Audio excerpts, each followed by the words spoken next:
Hello, everyone. Welcome to Concordia University's Fourth Space. Thanks for joining us for today's event. It's part of a series. It's also part of Volume Montreal. The title of today's event, Threat of Publishing. Now, we'd like to begin by acknowledging that Concordia University is located on unceded Indigenous lands in Tchagé, Montreal, and we respect the continued connections with the past, the present, and the future, and our ongoing relationships with Indigenous and other peoples within the Montreal community. Here at Fourth Space, we work with our university community to help mobilize knowledge with co-creating daily activities that examine research questions, projects, things happening all across the university. Now, we're running today's event also as a live stream to YouTube and a Zoom meeting. So anyone joining us on Zoom, watching on YouTube, if you have any comments, questions, pop those into the chat. We'll do our best to read those out later on. Those of you here in the space, same thing. If you have any comments, questions later on, just raise your hand. We'll bring a microphone over to you so that everyone can hear. Okay. Doing kind of a special kind of live video playback from a conversation that happened a little bit earlier. But to give us some more context for that, we're very happy to welcome in the founder, coordinator, director of Volume Montreal and ARCMTL as well, Louis Rastelli. Louis, welcome back. Thank you very much. Pleasure to be back here for a second year of afternoon presentations in the context of Volume Montreal. This is Volume 8 MTL, our 8th annual edition of an international festival of art publishing. This is about halfway through the program, and of course there's a fair on Saturday and Sunday with a number of presentations, activities as well, and of course check out volumemtl.art for all of that. We're very excited to be able to present this presentation today. Just a brief introduction because I'd like to give our subject the time to explain their project. In the last 3 years, we hold both Exposine and Volume in Montreal, and I've been to many other fairs in Toronto, Vancouver, Berlin, and everywhere we've gone, we've seen a table called 51 Personae, which is the name of an art project that began in Shanghai as part of the Shanghai Biennale in, I believe, 2016 or 2017. 2016. It began as a simple book presenting 51 people and brief profiles of them, regular citizens of Shanghai. This was a project that was done as part of the Biennale by Chen Yun, our subject in the interview today, a native of Shanghai who, much like myself with ARCMTL, is very, very attached to both the artistic, cultural, and popular history of the city, the stories of regular people, the communities, networks of artists, and so on. The project ended up becoming a brand in a way for a series of publications, generally collaborative, a lot of different presses taking part, a lot of different artists. And somewhere around 2022, however, the Shanghai Art Book Fair, starting around 2015 and 2016, very quickly became a major stop and a major fair in the international circuit of art book fairs. This is a circuit that really began developing around 2010, 2011, Tokyo Art Book Fair, New York Art Book Fair. Shanghai's was a great one that started attracting many exhibitors from around the world up until around 2022, where unfortunately, as our subject Chen Yun will explain, there was new regulations and restrictions that were put in that pretty much prevent an art book fair to take place as we know them here.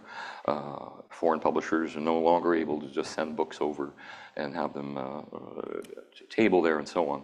So what they did was transform the project into a representation by citizens of the Chinese diaspora in multiple countries to table for 51 Personae to sell books, art books from Shanghai and elsewhere and from the network of artists that they developed at all kinds of different fairs. So as I mentioned, I've been seeing them just about everywhere. I think it's the third year where they'll be taking part in both Exposine and Volume MTL. What they do is send boxes of books to these people, and it's a way to break out of the restrictions and continue to publish and be known. I won't go into too much detail because that's exactly what we talk about. Because of the time difference in Shanghai, that's 12 hours ahead, I pre-recorded this discussion with Chen Yun earlier, late last week, and I think I should let it go from there. We'll be able to answer some brief questions after that. But if you want to start the presentation, Chen Yun from Shanghai, the founder of 51 Personae. Okay, no problem. Yeah, so I'm based in Shanghai. In fact, I'm born and raised in Shanghai, and I grew up here. And for most of my life, I live in this city, except for the 2 years master where I studied in the Chinese university. But after I finished school, my background was in journalism and communication. But right 20 years ago, when I graduated from CUHK, I think contemporary art is something that I'm very passionate about, which has a lot to do with my growing up in during the Shanghai Biennale. Several rounds of Shanghai Biennale really brought like contemporary art, international contemporary art, to Shanghai. To me, who is not even from art background, this is something very intriguing and more interesting and exciting than journalism in China, even back 20 years ago, when kind of the room for expression is much more back then. So I started to work in contemporary art in small museums, and then later on I spent 2 years in Beijing in Yulin Center for Contemporary Art. So I started to work in education, public education programs. And then between 2010 to 2020, I was the project manager for a China-India contemporary art and social thought project. So it's a multi-layer, including contemporary cinema, documentary, films, contemporary art, urbanist. So it's a very enriched experience for me to learn about another Asian modernization, which is the Indian ways of modernization. So this has big impact on me, which make me think in 2014, I started to think about how I can start my own project, which could be locally based. So by some chance, I learned about, in fact, it is not even very far from the hospital that I was born, but that was a long time ago. So I kind of lost the connection with that neighborhood. It's a working class historical neighborhood since the beginning of the 20th century. It was where the British mills, Japanese mills, and Chinese mills, these kind of, I started to rent a 3-story building there, and this is where I started to work. Later, you can say from a Western perspective, like social engaged art. But since my background is journalism and communication, so I never thought social engaged is anything special about anything. I mean, from my perspective, anyone who live and work in the cultural scene is socially engaged. Either it's in the cultural industry or in a more independent cultural career. So for me, I think many ideologies and concepts from the West doesn't really tell my experience in Shanghai. The kind of urbanization we have experienced in the past 20, 30 years.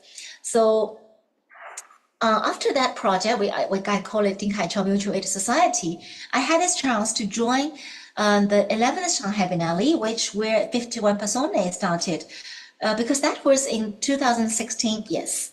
That was in 2016 and 2017. Yes, exactly. So this is the only book that I wrote, which was not published by myself, because that was before I started to do independent publishing. But at that time, Shanghai Biennale went into the 20th year. And for the first time in the history, the chief curator, is neither a Chinese nor a Westerner, but a Rex Media Collective who was based in New Delhi. So we certainly have an Indian curator, artist collective, to be the curator of a Shanghai Biennale. And because I have known them for many years, because of that China-Indian project called West Heavens, they naturally want me to be part of the curatorial team to launch the curatorial ideas in Shanghai. So they also proposed at the same time this project, which is an off-site project. It only happens mostly outside the exhibition room of Shanghai Biennale, which is the power station of art in Shanghai. which was formerly a power station, in fact, during the late 20th century. So this was the kind of diary and also a forecast of what we would do, which we prepared for 10 months, and it realized in 3 months of 17 weeks, each week, like 3 events in urban and rural Shanghai, mostly offline and mostly on the street. So this is a quite radical urbanist art project, and most of the people who curated, we jointly curate with people who are not artists at all, which has something to do with my Indian experience of how Indian artists and intellectuals work in the grassroots with activisms, which is not there quite much in contemporary art scene back then, 10 years ago in China. And also has a lot to do with I experienced in Shanghai, in a working class neighborhood there, where I learned from these networkers and workers, and later on immigrant workers. So, but Shanghai Biennale is a mechanism, institutionalized ways of presenting contemporary art festival. Every 2 years, they will have new fundings, they will have new curators. So for me and my friends who has worked jointly for this project, we're thinking of a way to continue to do that with no fundings, because there's no fundings in China if you're as an independent artist, if not through a museum system, which they also have gatekeepers, or if you're not working for a state-run entity like a university. So with no fundings at all, how can we continue this energy? At that time, I started to think maybe publishing is making books and then sell the books to the readers, and to make exhibitions as if living on paper and traveling on itself. It's the least costly way of traveling ideas, exhibitions, images, experiences, and stories, of course. So that's how we started to make books. And it happened to be that 10 years ago was the starting point of Chinese art book fairs. So many art book fairs started to take shape at first in major cities like Beijing and Shanghai, and later on, second, third, fourth, fifth tier cities, they all started their own art book fairs. So with this kind of phenomenon, we also present our table there, and we met many readers. And for 2 or 3 years, people started to understand what we are doing, because art book was never to the popular people. Earlier, art books in China means produced by artists themselves for the art field readers, either collectors, curators, art critics, and they're expensive, and they're sometimes not even for sale. They are circulated as a catalog and art books management. So that was also the time when gradually we realized that we build up the readers along with these all art book fairs platforms. Yeah. So that's how we started. Okay. Well, with the delay and all, I just wanted to back up a bit to clarify. When did the Shanghai Art Book Fair start? Was that one of the first ones that you were able to? What year did it begin? Yeah, the year that I started to participate was kind of 2017, 2018. That started happening? No. Okay. Yeah, so I think these organizers, who are the founders of 1 or 2 or 3 major art book fairs in China, they kind of connected through design world, or through online, of course, and through artist connections, that there are something like art book fairs in the West mostly, and also in, for example, in Seoul and Tokyo. Yeah. So these are when I think 10 years ago, people are exposed to this kind of knowledge that, okay, we know what is going on in some other localities, which is not really necessary within our state border. So this is made possible also through that year, like 10 years of previous globalization. Now people can see other localities. So in the And they found that form interesting because from designers' perspective, we have graphic designers who really also want to make books, but who are not given enough opportunity to do that. We have artists who never are offered a chance to make books themselves because no one will read it, because no bookstores will sell it, because they don't know what is it, and who are the readers. So to nurture this readership is very important through the art book fairs because people are tabling and tell their stories, and then the readers immediately get it. And that back then, they also invited international vendors to Shanghai and Beijing to these art book fairs. So it's also a way to exchange ideas. And also because it's something new at that time. So no one was really gatekeeping anything. It's like a gray area. We call it like something. Now, later on, we can say that it's a cultural market. So you don't say that it's publication because publication is too legally challenging, a behavior even. So you just say there we are making our own art books, or we are just sharing our own book format artworks or whatsoever. Yeah. So it's very blurred. So I guess, yeah, it seems like it's the words that are more dangerous, but if you focus on design, art, architecture, and you have artists and designers, it doesn't feel very threatening, I guess. No. But No. it sounds like that, yeah. It sounds like the context you live in is that eventually, it could only last for so long before people start to see it. I'm assuming the thing you have to try to hide is that it's independent publishing.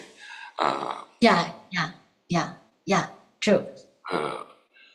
Well, I guess given that, and I'm excited to hear the Tokyo Art Book Fair was a big influence out here too. Them and New York were the first ones.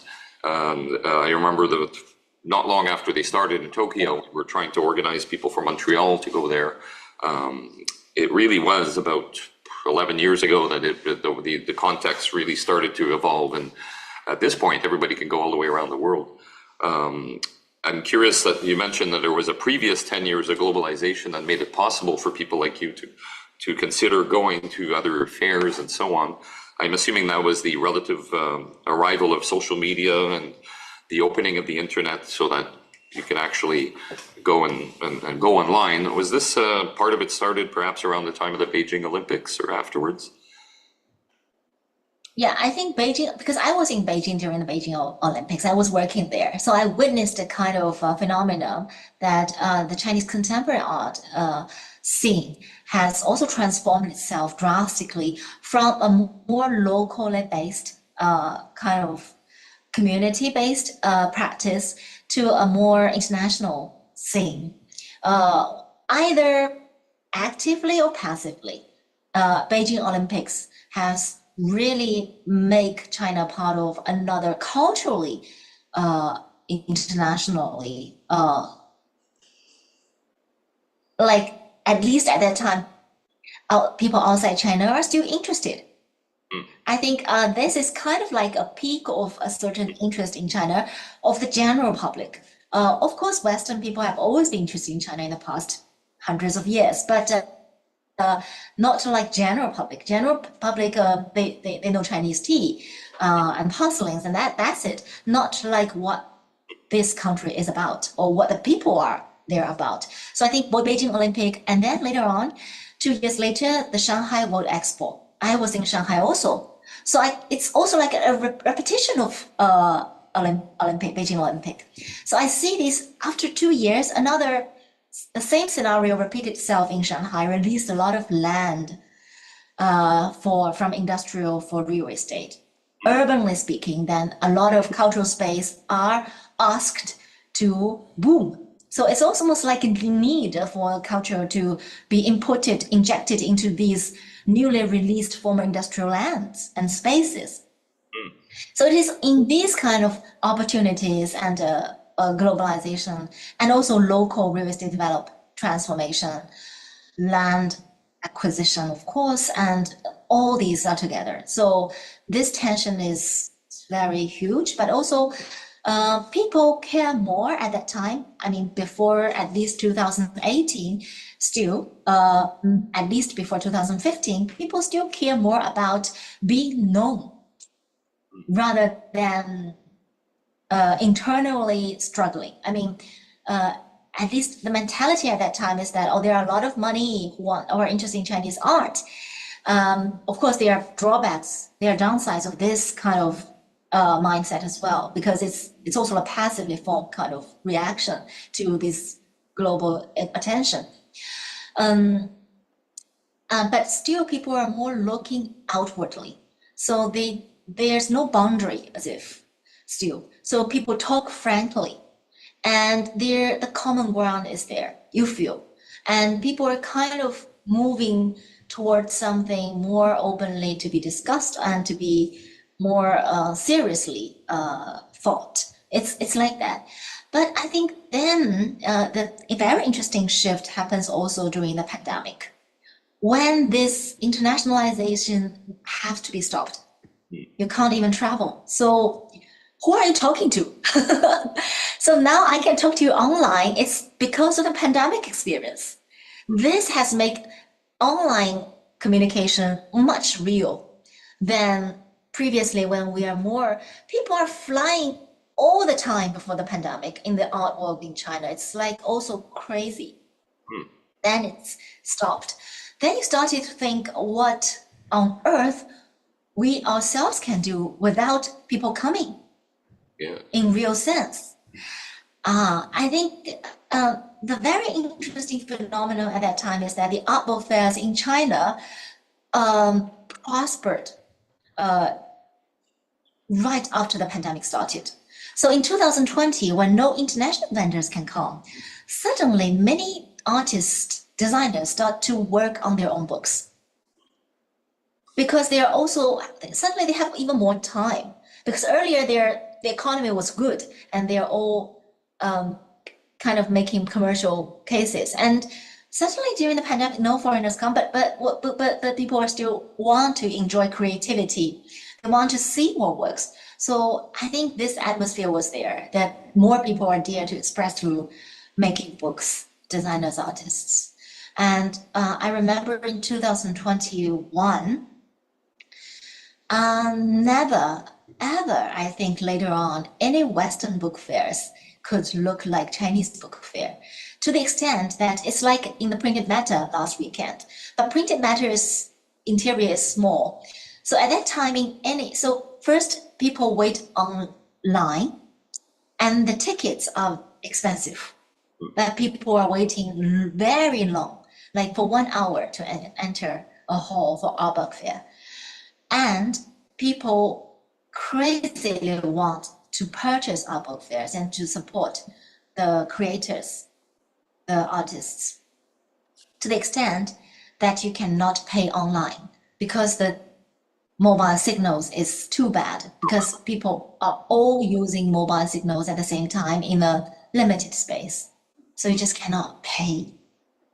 But then the very dramatic shift is towards the second part of the pandemic, which is the 2022, when we were reported and confiscated. And then 2024, another photo press, independent self-publishing press, was reported. And then most of the major art book fairs were kind of shifted into design shows. And many independent bookstores, and in particular art bookstores, no longer buy any art books independently. So if you need to publish, you need to work with a state-run publisher, which I think it is too much if I want to produce an art book, because they have a lot of criteria that once you fulfill, then you're no longer working on an art book at all. You can understand that. So what I do is I publish with an international ISBN, and then I work through book importation so that it can be censored and to qualify the censorship as an import book. And then I sell them to the Chinese readers here. But all this cost extra money. For example, importation customs, there's a customs tax, and there are censorship. The people who are preceding this need a commission, all these things. But I think if the readers in China can still enjoy the books as such, like back in the first half of the pandemic, I can survive by selling books to the local readers. But the thing is, the second half of the pandemic and the post-pandemic system is another world.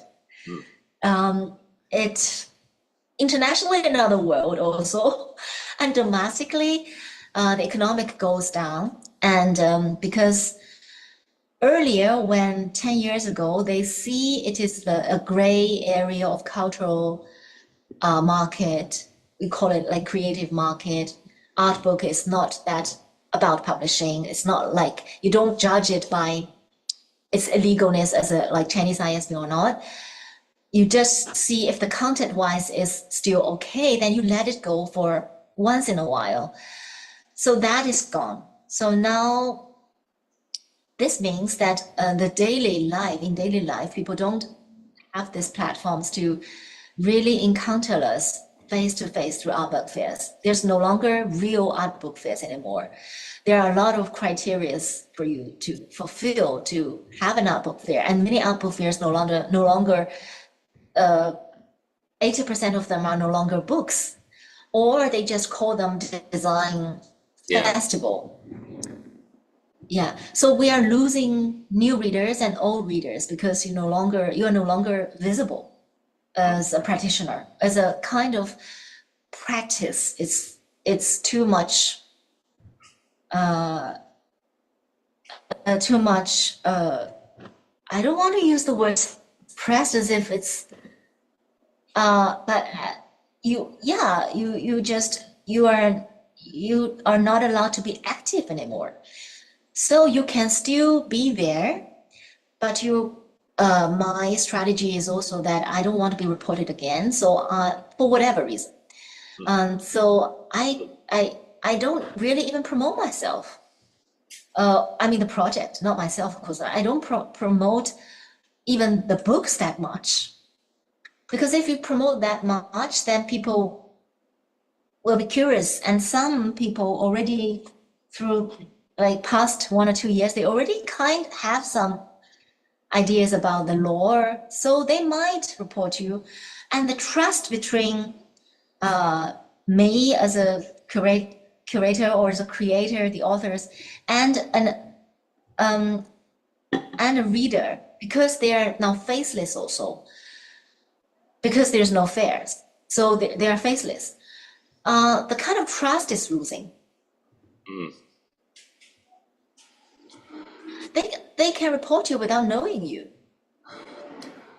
And of course, you don't read the air because there's no air even. You don't even know what air you're in. So this is a big challenge. So I think suddenly, after pandemic,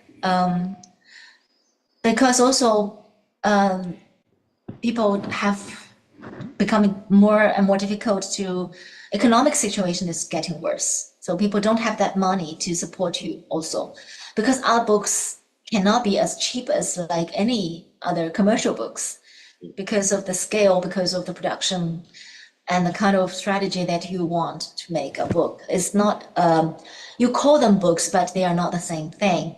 Their orientation are different and their fulfillment are different. So now you have no way daily to explain that to the readers. So people can hardly even buy them online. They're not knowing that why they are buying such expensive books, because most books in China online are like 30% off or 50% off.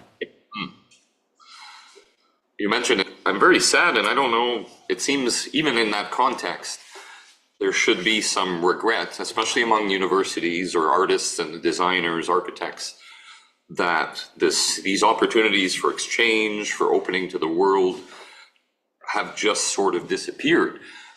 Is anybody making any noise about that? Is there support or awareness that maybe art publishing, design publishing can be separate?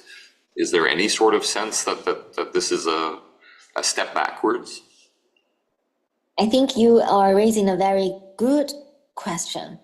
And this is a fundamental question in the sense that I won't say that it is a 100% top-down structure in China. I don't want to say that because daily people are not living like that. Daily people are enjoying a lot of possibilities that because Chinese people themselves are born very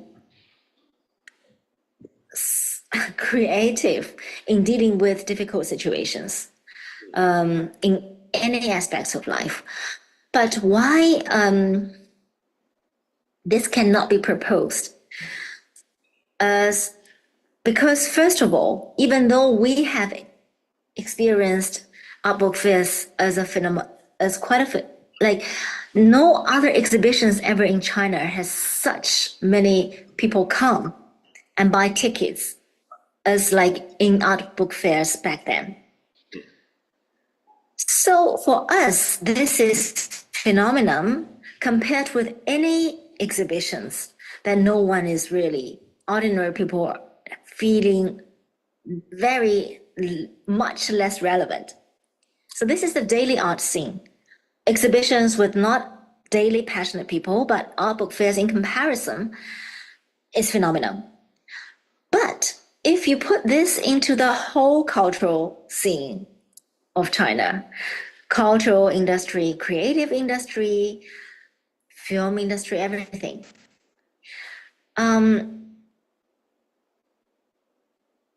this sector is very small. People who do art books, people who love art books are a very fraction of the society, even a very small part of general readers or general art lovers. And art lovers is already very small. I mean, generally speaking, in all the cultural people. Or if you say people who has a master degree can today in China be called somewhat educated. Even in that population, they don't have access to, they don't know about art fairs to start with.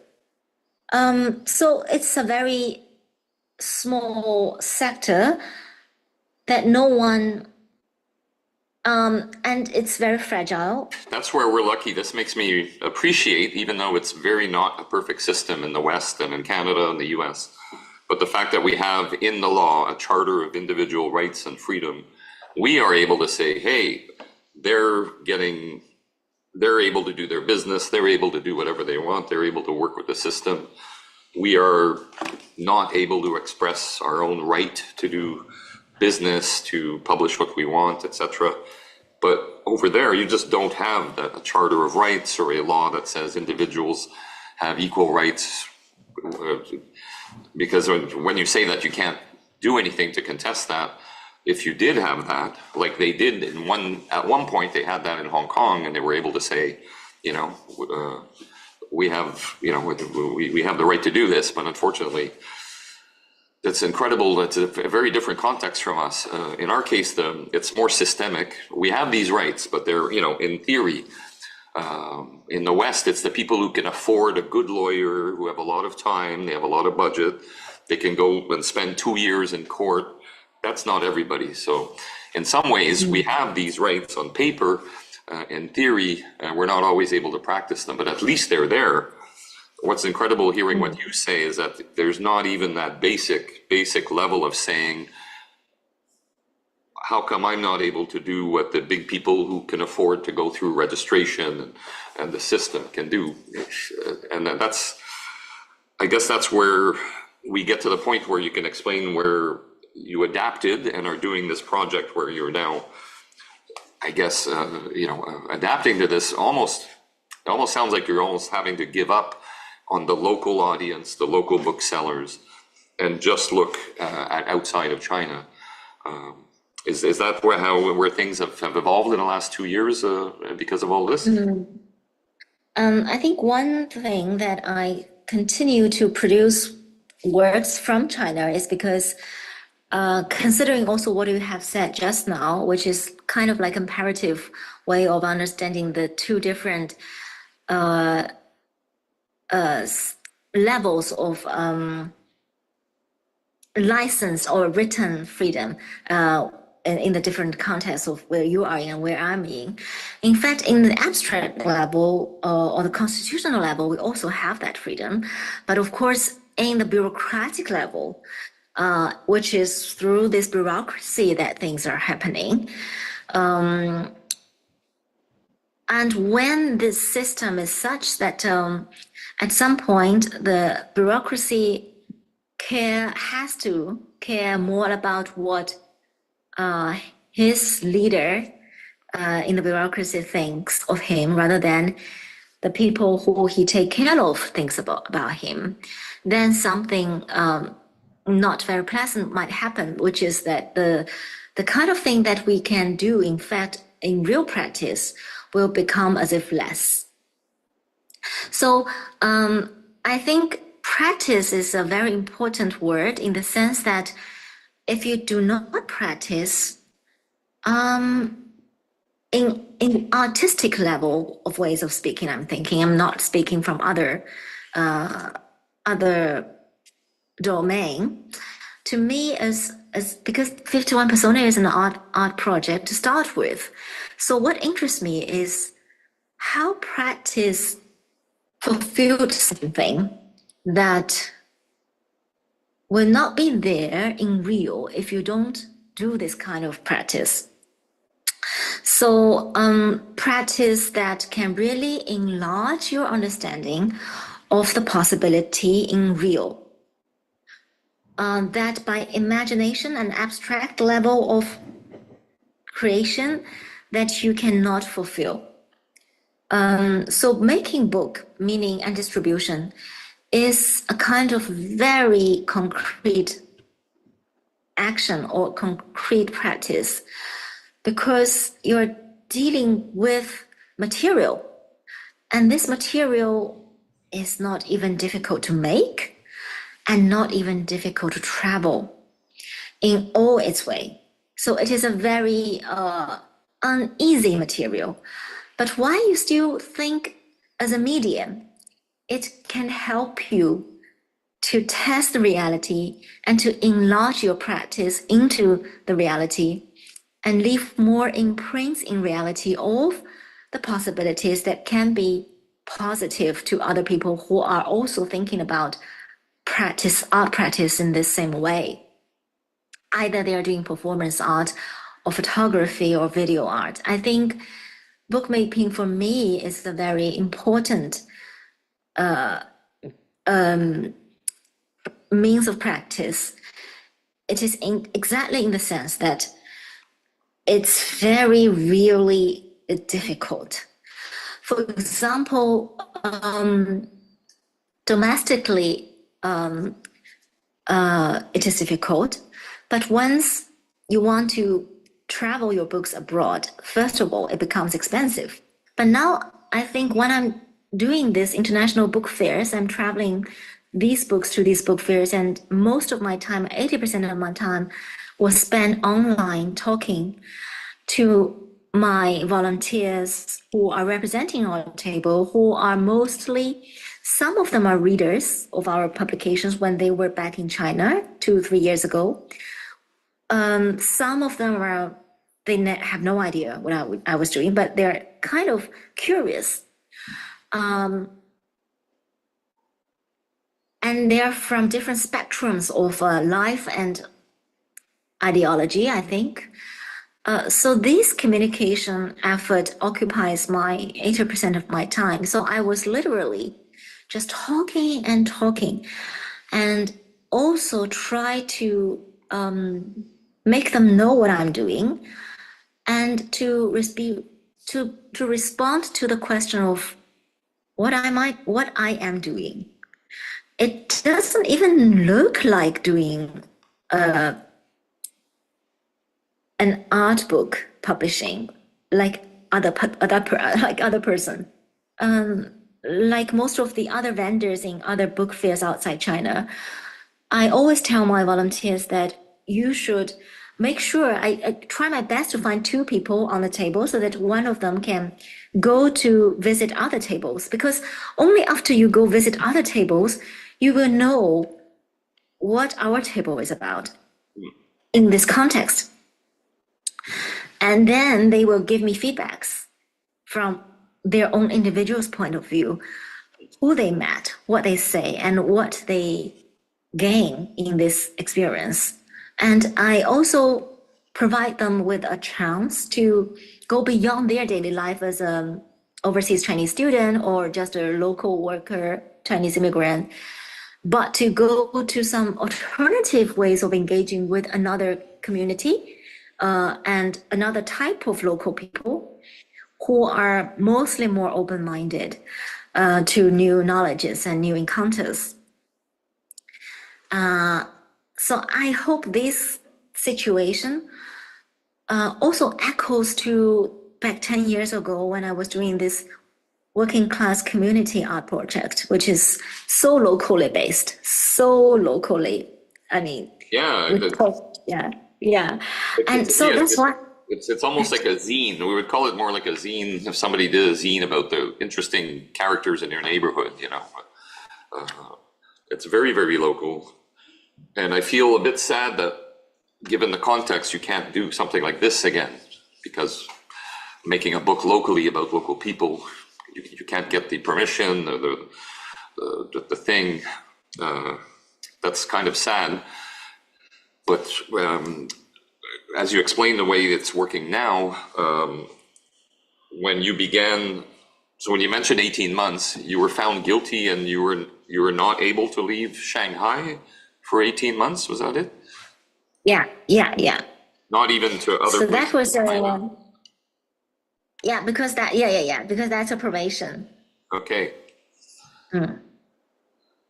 And so you began to imagine and see that, you know, when did you first decide to try to find somebody to go for you or to table for you at another? Yeah, because during the pandemic, even before I was reported, I'm already doing that within Okay. China. Because during the pandemic, there are many lockdowns in this and that area, different areas. So you just cannot go to that other place easily, even it's just a city next in the next province. So from that period, I'm already not tabling myself, but ask local volunteers to help me with the table.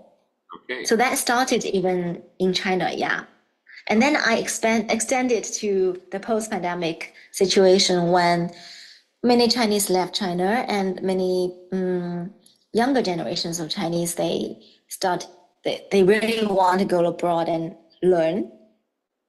So there's a wave of people, because during the pandemic it's difficult for them to leave, and they sometimes even study online, although they went to a foreign school. So I think this new wave of overseas Chinese students and overseas Chinese population has also become a bridge to introduce what I produced here to the local readers, because they kind of understand more. Or maybe not 100%, because some of them also spend many years in like 5-6 years abroad in North America or Europe.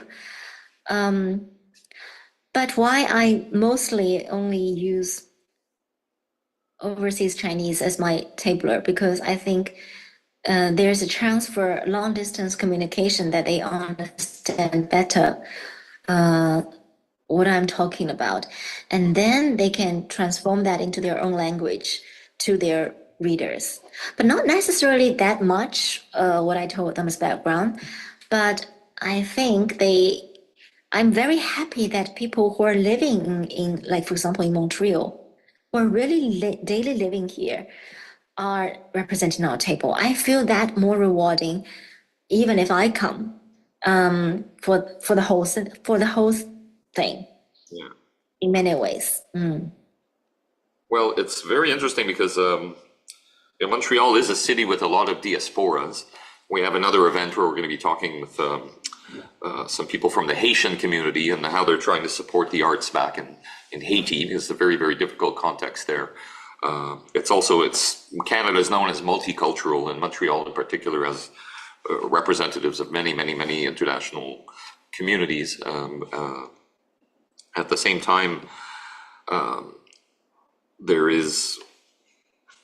curious to know is if it's just what you're publishing and colleagues of yours that are publishing, or if there has been other publications from Shanghai that you have sent. Has this, or there's sometimes the people who sell books for you recommend, or ask you send other things, or what's the evolutions of this, and is it going beyond just what you are publishing as 51 Personae, moving forward, or so far in this process of sending books? Yes. So in fact, it is a very two-way communication. So not only that I'm sending things out, there are many feedbacks coming back that make me rethink about in the long run, if I continue to attend international book fairs, what kind of readers I'm faced with, and in what way can I tell a story that is on one hand still the kind of story that I want to tell, but still can be more and more translated, not only in terms of language, but also visually to an art book fair readers. I really enjoy small art book fairs also in North America, like Zine Fests in North America, because they are very self-organized, voluntarily based, and they are really working for this form, which is Zine, to support today's vendors and to nurture tomorrow's vendors through Zine Fests. And they are very locally based. So I'm very grateful when a local North American Zine Fest also welcome my attending it. And I always apply only for half table because I don't want to occupy too much, so that the locals have no chance, because I know there are many local creative persons who really want to showcase once or twice a year in his own hometown. So I very much treasure these kind of moments when I'm from so far away, and someone is willing to help me to present the works in a very local Zine Fest, and talk to the very local people whom, well, of course you can say that on the internet you're also looking for many local peoples, but it's virtual. But once the books are there, you feel they are very embodied. And you felt that you are very much in that moment part of that local. And the exchange are real. The conversations, the questions, the curiosities, they are very real. And finally, if they do bring back one of the zines or comics or books that you produce, this object will be with them for a while, for quite some time. And this you can never achieve through an art exhibition. Art exhibition becomes even more like abstract and virtual, because when you see and you remember and you go, so there's nothing for you to carry and to share as an object. So at this point, I'm still thinking that as long as I can afford mentally, physically, and economically, I really want to travel to all these places. And I really still want to communicate with many of my volunteers who have themselves also formed local networks. For example, one of my volunteers in Toronto, she herself is also an artist, but of course, because she is Chinese, so she has to survive. So she will also do something as a job, as a career, as a commercial job. But she is also making her books.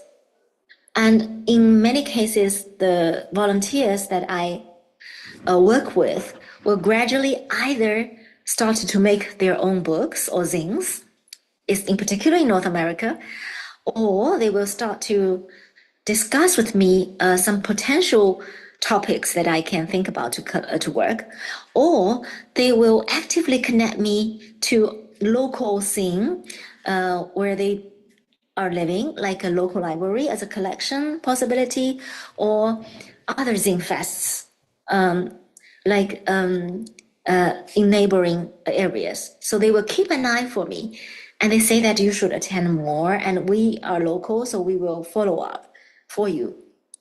And there are also local Chinese students who are establishing some forums or sharing reading sessions, and to start a collection, a private collection of East Asian independent publishings.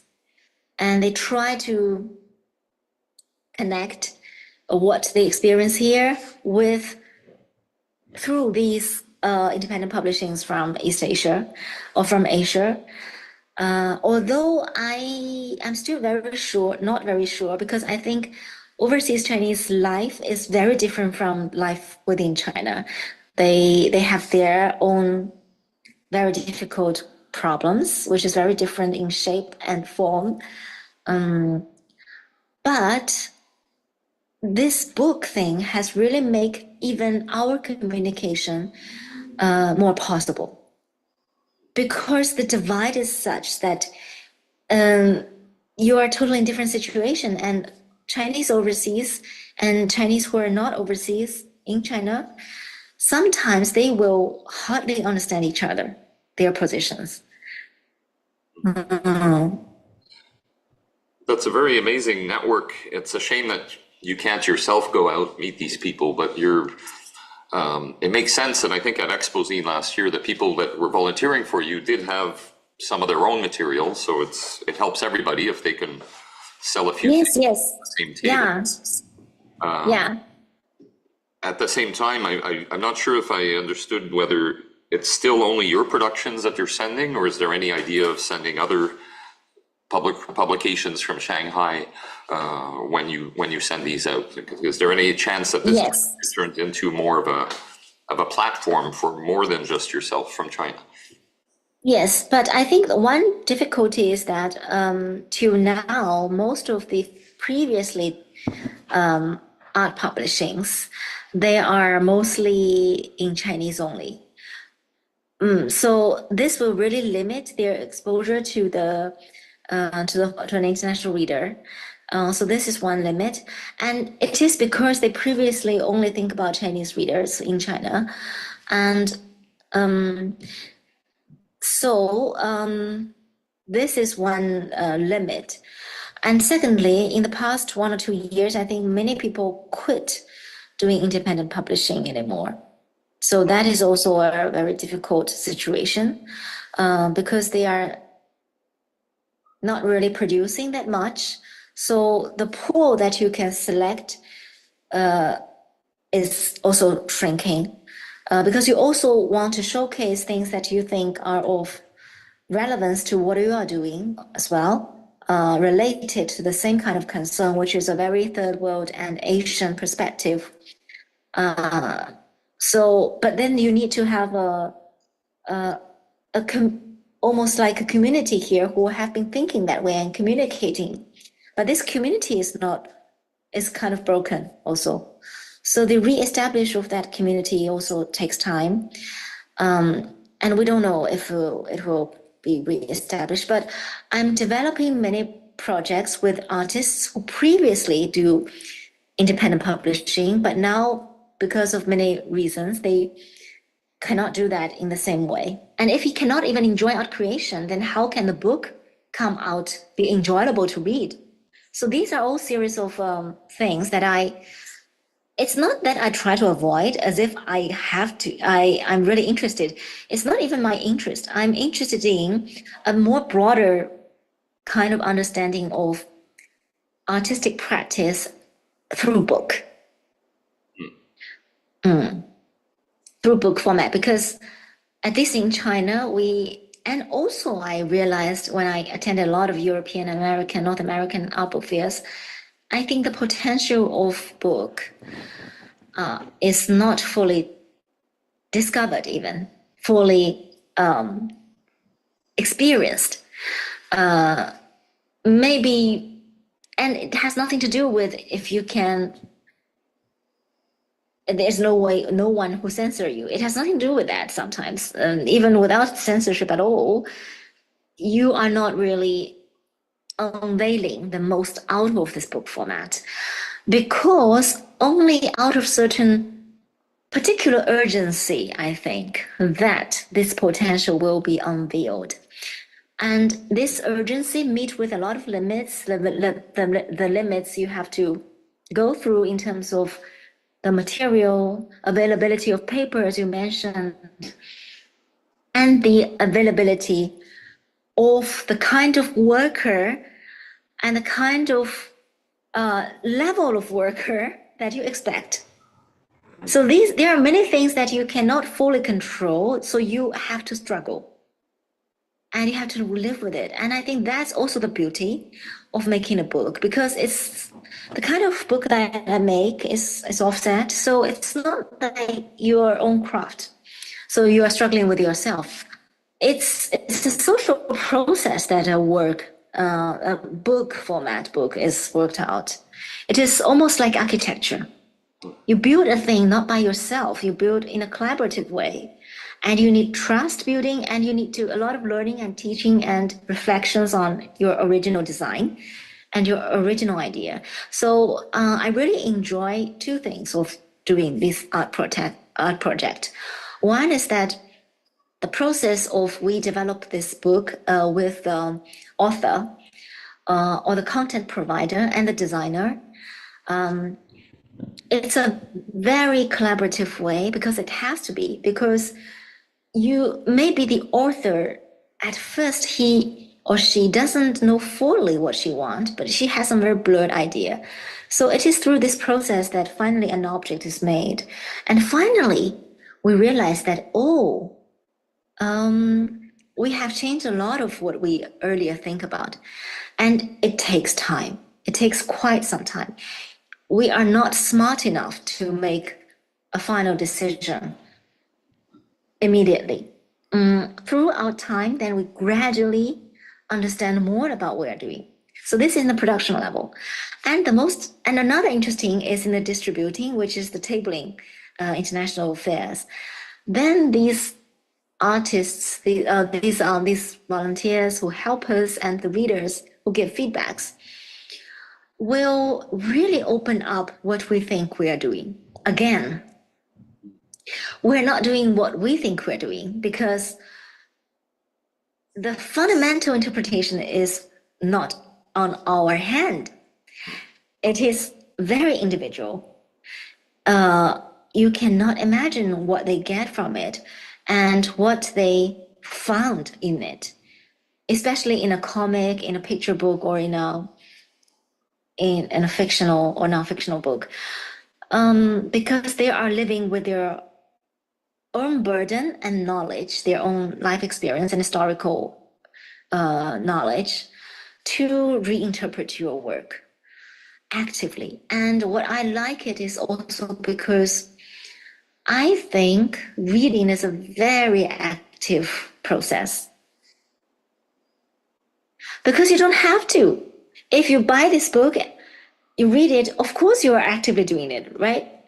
No one is forcing you to do that. You have so many more passive options to entertain yourself that you don't have to do this. So because we actively make a book, and I really like the fact that readers are active readers. Always, otherwise they don't have to do that. So it is a very rewarding thing to do from beginning to the end, and it is somehow also endless.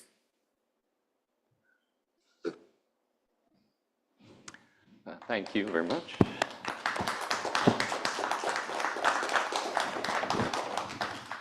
Thanks so much. Louis, I don't know if you have a couple minutes to take a couple questions if there are any here in the space, or if online, we can read them out. You can pop those into the chat. Does anyone in the space have any questions? Oh, one here from Louis.